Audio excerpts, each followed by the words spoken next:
आइए दोस्तों जानते हैं पृथ्वी के अंदर सोना कहां से आया। भारत के साथ साथ दुनिया के तमाम देशों में सोना विशेष महत्व की धातु है।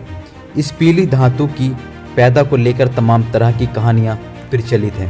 वैज्ञानिक समुदाय में भी एक राय नहीं है, लेकिन वैज्ञानिकों के एक बड़े तबके का मानना है कि धरती के भीतर मौजूद सोना धरती की संपत्ति नहीं है। जी हाँ दोस्तों, और यही अंतरिक्ष से उल्कापिंडों के जरिए आया है। इस कीमती पीली धातु की उत्पत्ति के बारे में वैज्ञानिक जो तर्क पेश कर रहे हैं उस पर शायद ही किसी को भरोसा हो, लेकिन वैज्ञानिकों के पास इसके ठोस सबूत मिले हैं। मूल रूप से मुलायम धातु सोने के बारे में वैज्ञानिक जॉन एमेस्ली का दावा है कि यह धातु अंतरिक्ष से उल्कापिंडों के रूप में धरती पर आया और इसी कारण ये धरती के बाहरी हिस्से में पाया जाता है। वैसे सोने की कामयाबी के बारे में पिछले कुछ सालों से चर्चा में आए इस सिद्धांत पर वैज्ञानिक समुदाय को मोहर लगानी है। इस सिद्धांत की वकालत करने वालों का कहना है कि धरती के बाहरी तक करीब जो 25 माइल मोटा है में घुलने वाले हर 1000 टन धातुओं में केवल 1.3 ग्राम सोना था। करीब 4.5 अरब साल पहले धरती की उत्पत्ति के बाद इसकी सतह ज्वालामुखी और पिघले हुए चट्टानों से भरी पड़ी थी। इसके बाद लाखों सालों में धरती की बाहरी परत में घुलने वाले लोहा धरती के केंद्र में पहुंच गया। इसके साथ सोना भी पिघलकर धरती की बाहरी परत में मिल गया।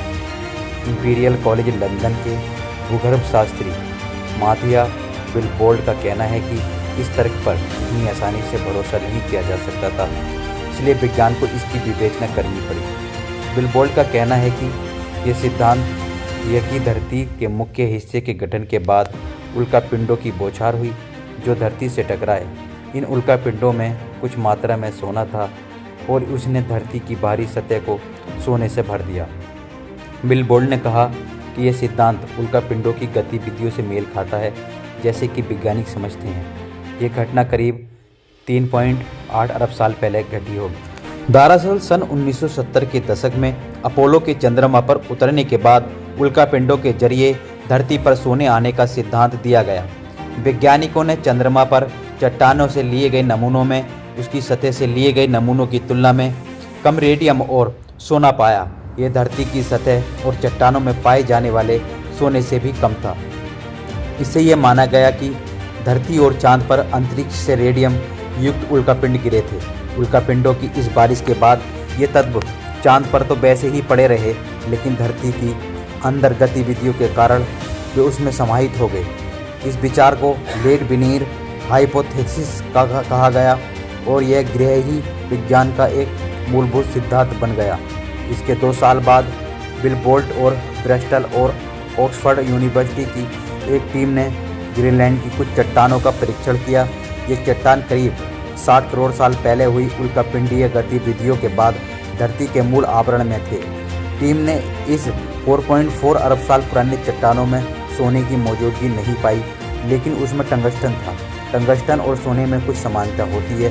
उससे निष्कर्ष निकालना कि ग्रीनलैंड के चट्टान उल्कापिंडों की बारिश से पहले धरती की बाहरी परत में उपलब्ध तत्वों को बताते हैं। धरती पर उल्कापिंडों की बारिश करीब 4.4 अरब से 3.8 अरब साल पहले हुई थी। विल्बोल्ड के प्रभाव वाला यह अध्ययन सितंबर 2011 में नेचर पत्रिका में प्रकाशित हुआ, जिसमें 1970 के दशक में धरती और चांद पर ज्वालामुखी विस्फोट के कारण बने चट्टानों में सोना रेडियम की उपलब्ध विभिन्न मात्रा की व्याख्या करता है, लेकिन उनकी ये परिकल्पना बदल गई।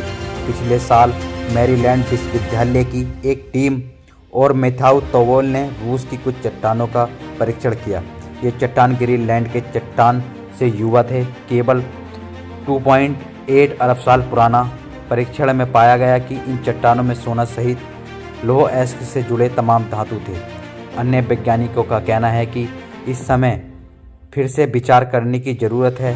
फ्लोरिडा स्टेट यूनिवर्सिटी के मुनीर हुमायून का कहना है कि यह काफ़ी हसीन लगता है, लेकिन आंकड़ों में काफ़ी अंतर है। उनका कहना है कि 1970 के दशक में चांद और धरती के चट्टानों के अध्ययन से शानदार नतीजे निकाले और 1990 के दशक में इस बारे में और अध्ययन किए गए। सोने की उत्पत्ति के बारे में कुछ विज्ञानियों की राय भले ही अलग हो, लेकिन बिलबोर्ड के मुताबिक अधिकतर वैज्ञानिक ग्रीनलैंड की पहाड़ियों पर किए गए शोध को आज भी सबसे विश्वसनीय मान रहे हैं। उन्होंने कहा कि हुमायूं की तरह कई वैज्ञानिकों ने भी इस तर्क को पूरी तरह खारिज नहीं किया है। उन्होंने कहा, आप कभी भी पूरी तरह से आश्वस्त नहीं हो सकते, लेकिन हमारे मॉडल की खूबसूरती यह है कि इसमें सभी आंकड़े बेहतरीन तरीके से मिल रहे हैं।